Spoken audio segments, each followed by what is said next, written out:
This is Tornado Talk, a podcast about one of nature's most fascinating phenomenon. Share your tornado story with us by email, Jen and Dan at tornadotalk.com. That's Jen and Dan at tornadotalk.com.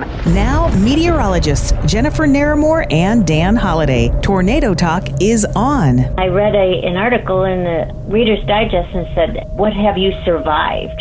And they had shark attacks, and they had a couple different ways people had survived a drowning. And I thought, I survived a tornado. I really survived a tornado. That is Diane Dorsch. She doesn't need anything or anyone to remind her of what happened on April 21st, 1967. That was the day she and her family took a direct hit from a tornado on the south side of Chicago, Evergreen Park to be exact. And that Reader's Digest story, it just reinforces how lucky she was that day. There were 3 F4 tornadoes that day in northern Illinois, a trio of twisters that each had wind speeds between 206 and 260 miles per hour. It was part of a much bigger storm system that not only hit the Chicago metro area, but swept across an entire region of the Midwest. One town is mentioned more than any other, and that's because it was the hardest hit, Oaklawn, Illinois. It certainly wasn't the only one damaged, but the storm left much of the community unrecognizable. To understand how this outbreak occurred, we decided to dig deep. Mike Bardew is the warning coordination meteorologist at the National Weather Service in Chicago. He told us the winter of 1966 and 67 was a brutal one with 68.4 inches of snow. But things had kind of shifted the other direction. And the week or so leading up to April 21st, the area saw 5 straight days that had highs in the 70s in kind of the April 13th through 17th stretch. There's even an 80-degree day in Rockford, which for April is pretty rare. Not certainly unheard of, but it is rare. And so Friday, which was April 21st, was going to be another mild start in going to a mild start to the weekend. There are lots of ingredients that have to come together in the atmosphere for a tornado outbreak. In science class, they taught us warm, moist air meets cold, dry air. But there's so much more to it than that. On this April day, everything fell into place. So we've got a surface low coming at us. We've got a strong jet aloft with an upper trough that's off to our northwest across the northern plains. By the time we get to the afternoon, we're in the warm sector with the warm front to the north. And there were strong to severe thunderstorms that had developed early in the day across Missouri, and those were racing northeast through the afternoon. So they moved into southeast Iowa, northeast Missouri, west central Illinois during the early part of the afternoon, and continued northeast across northeast Illinois, and ultimately brought us the tornado outbreak that we are now remembering. You might call this severe weather setup the perfect storm or storms. There were 45 total tornadoes across 5 states. 58 people died in northern Illinois, 33 of those in one community, Oaklawn. And the reason the locals that lived through it still talk about it today is because since then, there has never been a more violent tornado hit the Chicago metro area. We could see this terrible black cloud coming, so we decided to pull into the parking lot. And we pulled into the parking lot, and at that time, you could see the clouds start to roll and everything start to fly. And I just laid there and prayed. And I looked out, and the thing started to fly, and I looked up and seen the cars with people in them flying through the air. I'd never seen, I don't know how many cars. There must have been 15 or 20 with people in them, and everything was flattening them in less than 30 seconds. To put yourself in the place of the victims who experienced the tornadoes on April 21st, 1967, you have to almost mentally transport yourself back to a completely different world. There was no Facebook, no Twitter, no internet, no cable TV, no cell phones, just payphones and landlines. Television was covering what happened, but because commuters were heading home from work, most people found out what was going on by listening to the radio. The Monkees were red hot that year. Just about every time you punched up a top 40 station, the music was playing. That Friday afternoon, the sky grew dark, and music would be the last thing on anyone's mind. The tornado that we reported earlier hit Belvedere at 3:50 p.m., just as the Belvedere High School students were boarding buses in the field near the school. A police captain said that the buses were scattered like leaves and smashed. The Belvedere tornado did touch down near Cherry Valley around 3:50 p.m. and then raced northeast. It ended up killing 24 folks and injured somewhere around 500. Perhaps most notably, 13 of the fatalities were actually young children that were either on buses or at the high school, which was hit directly by this tornado. Probably the biggest factor was the time of day. That time couldn't be any worse, with children being bussed home from school. According to the Tornado Project, this was the 6th worst school death toll from a tornado.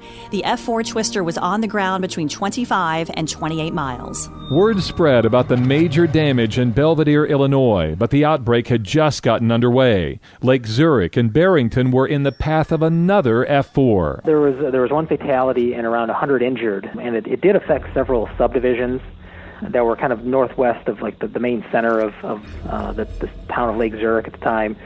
And it looks like about 75 homes were completely destroyed, and another 200 or so had extensive damage.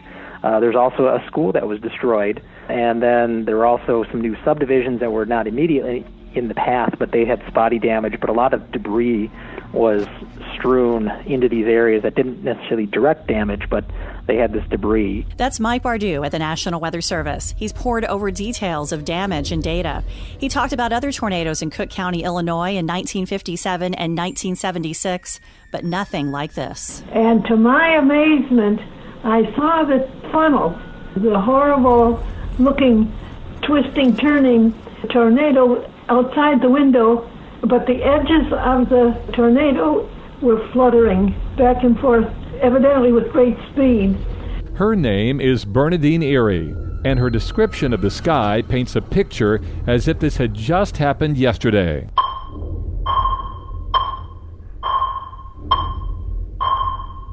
A cell on radar had lit up at 4:45 p.m. It was 18 miles west-northwest of Joliet, Illinois, and headed for the southwest suburbs of Chicago by 5.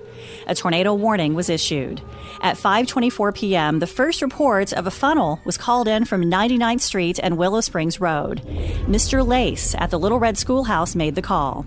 He said, "My ears popped, the building shook, and cars in the parking lot bounced. 3/4-inch hail preceded the cloud, and the cloud was moving rapidly. Seconds later, the tornado touched down."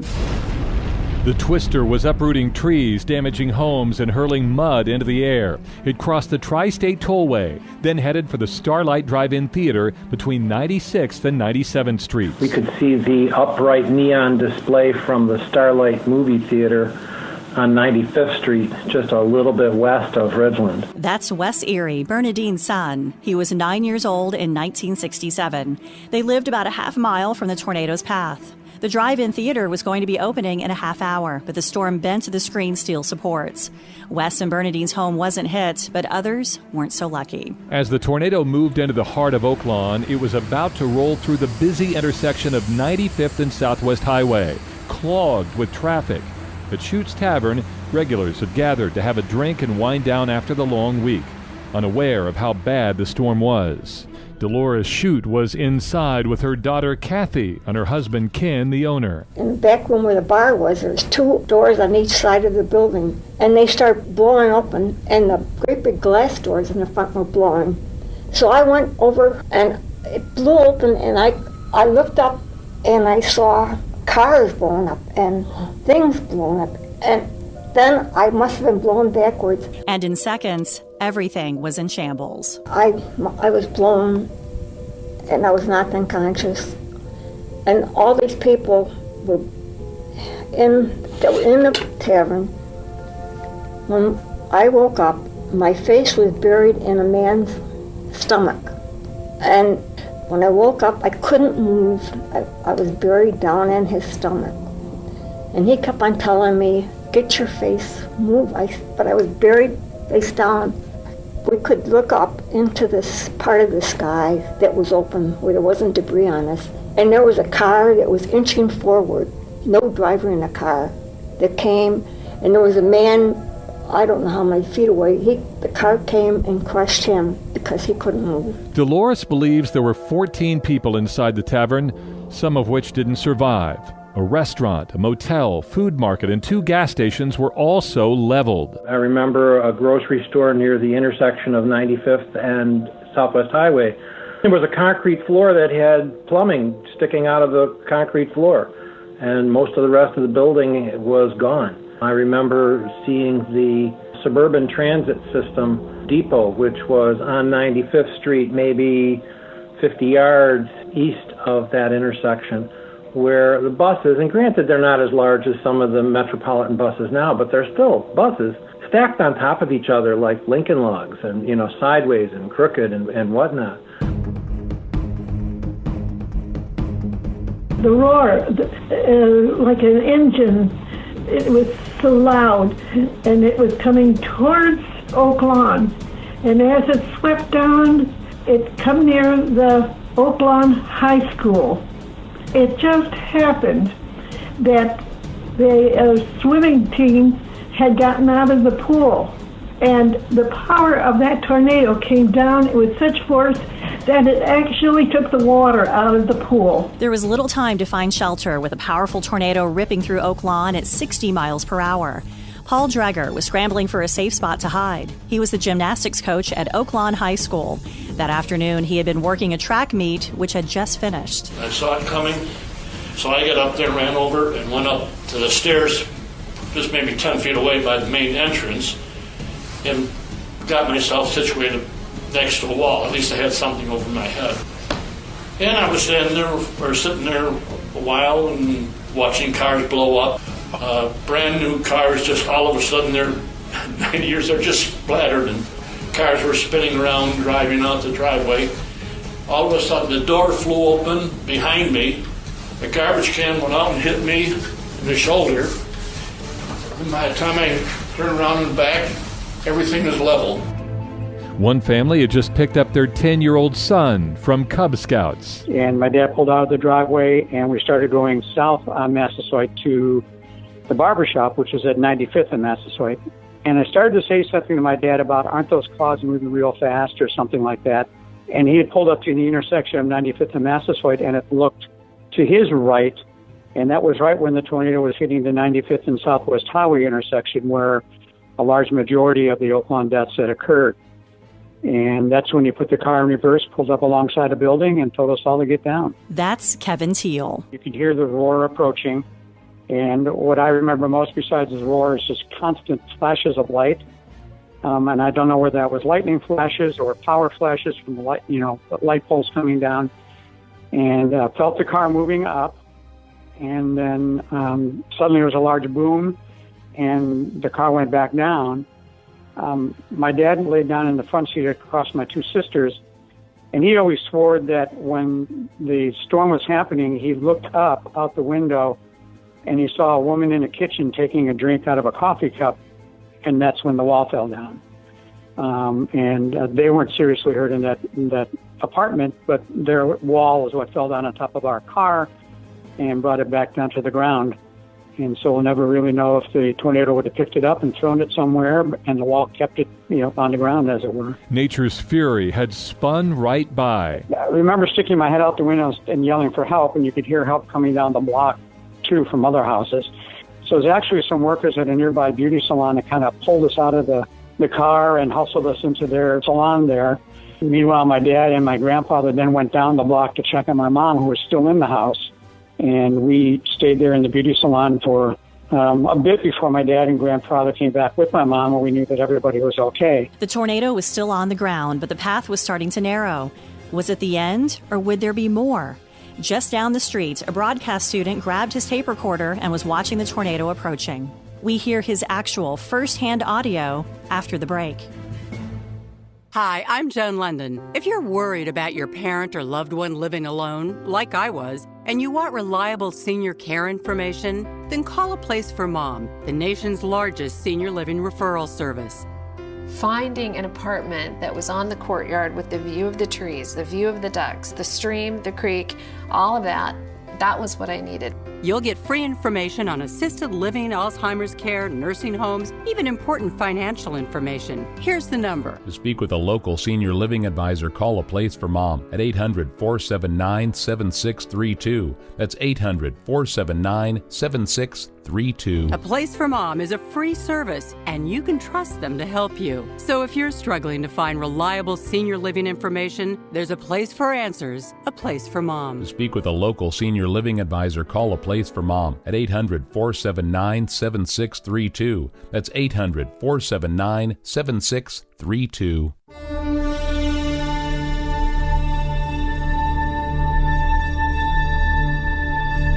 A deadly tornado that appeared to weaken would take on a nightmarish form. It was far from over. The twister hit a roller rink, claiming more lives at Cicero and 92nd Street. Just 3 blocks south, Robert Key had taken his reel-to-reel tape recorder outdoors. Oh my God! Oh my, I'm right in the middle of it here.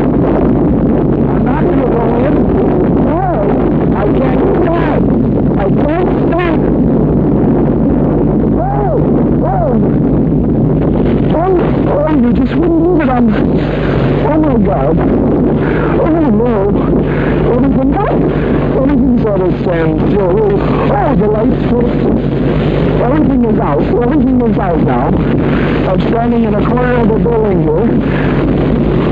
I don't know. I'm in the middle of the damn thing. I'm in the middle of it. Oh my God.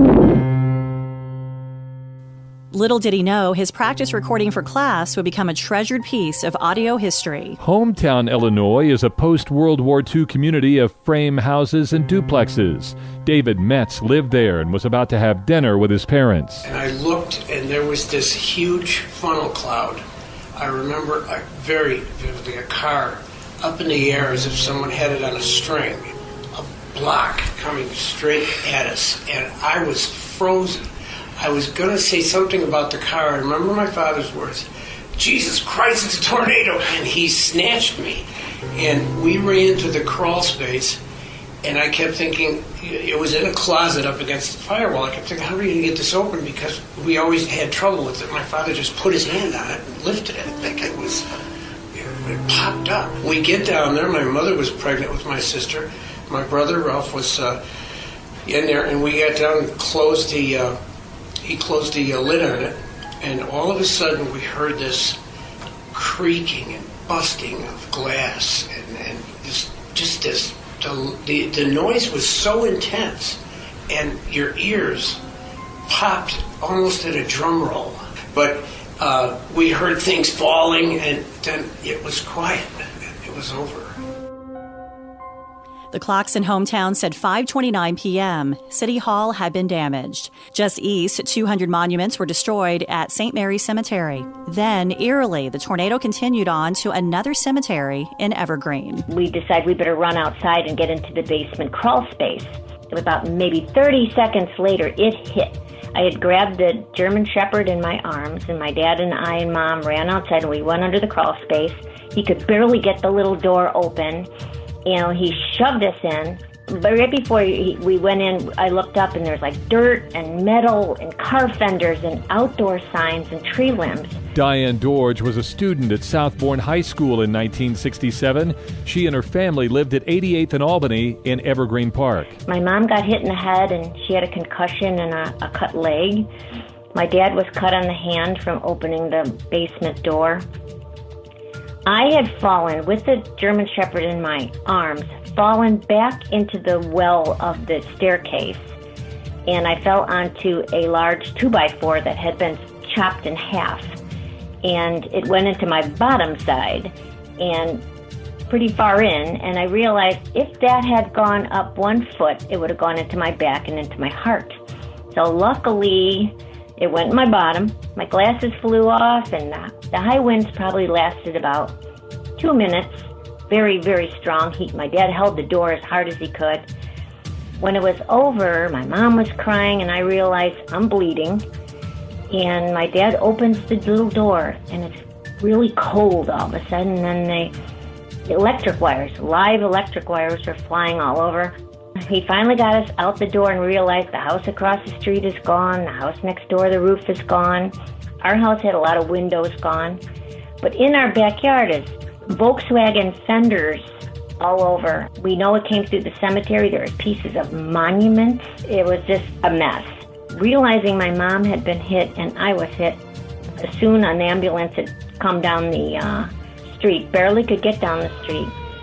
So we jumped into the ambulance and slowly made our way to Little Company Mary Hospital. What seems like forever was only minutes and seconds. It was 5:32, and by 5:35, the tornado crossed the Dan Ryan Expressway, hurling debris onto the roadway. It would be closed for hours. 4 minutes later, the tornado began to weaken. More damage had been done at a water filtration plant at 78th and the lakefront. Meanwhile, everyone affected by the twister was distraught. Some lost their place to live. Others had no way to travel, and worse, fearing their loved ones might not have survived. Back at Schutt's Tavern, a group of volunteer firefighters had rescued Dolores, but she was separated from her family. She held out hope they might be in the hospital. And I'm looking for my husband, and I'm looking for my daughter. I found my husband. He was in a body cast. And then I had to find my daughter.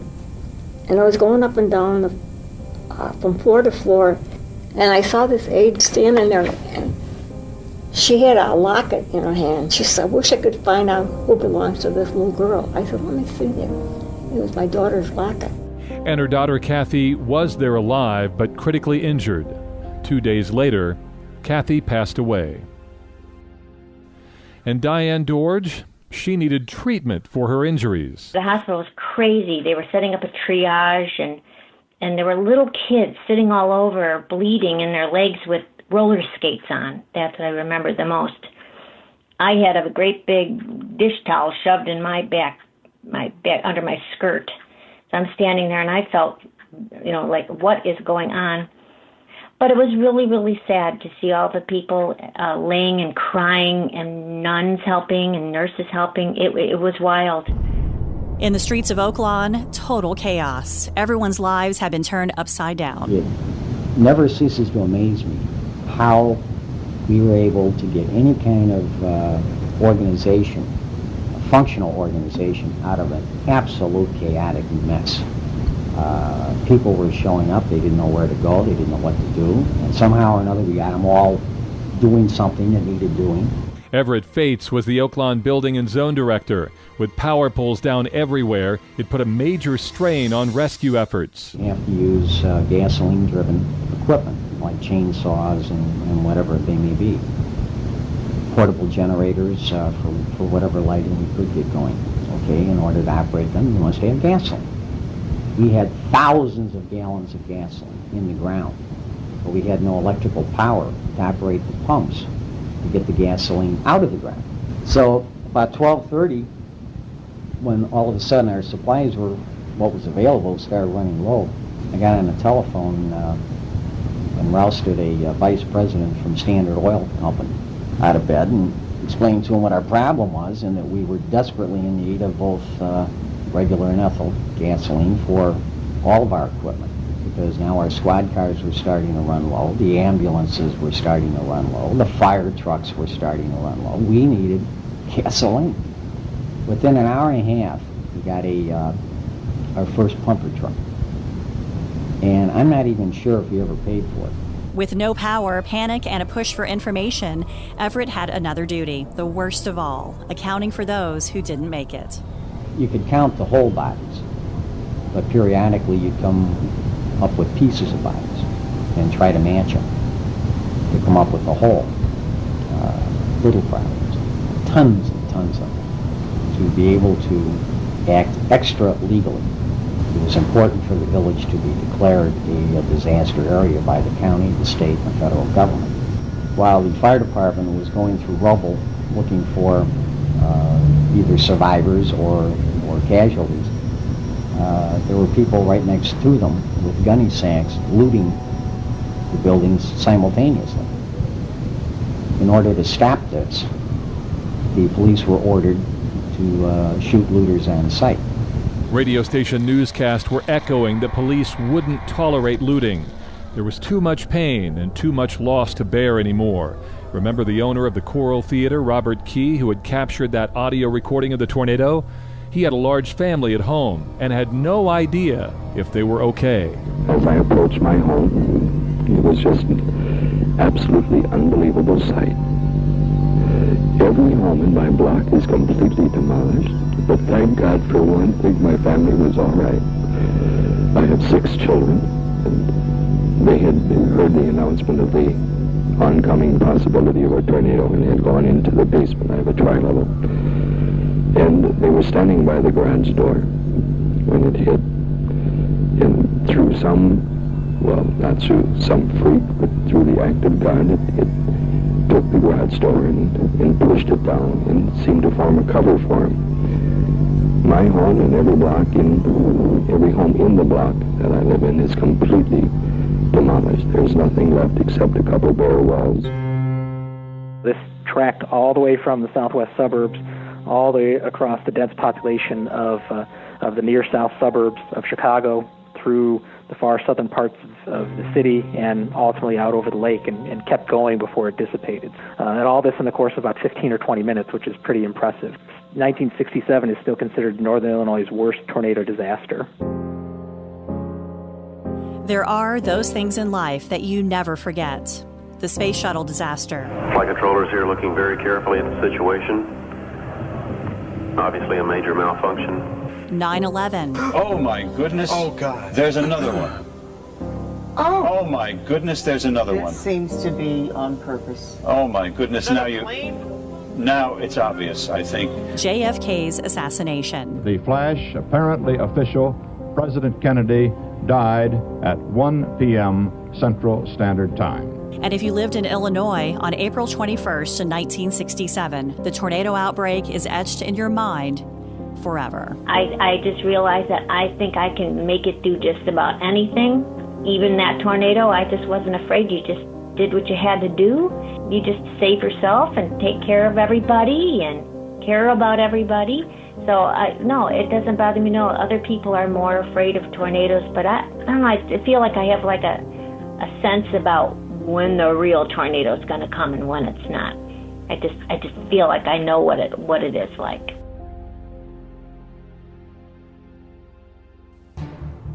Tornado Talk is written, researched, and produced by Jennifer Naramore and Dan Holliday. Audio courtesy of the Oaklawn Library and WCFL. We explore and investigate nature's most fascinating phenomenon on every episode of Tornado Talk. Catch up on past episodes by binge listening anytime online at tornadotalk.com.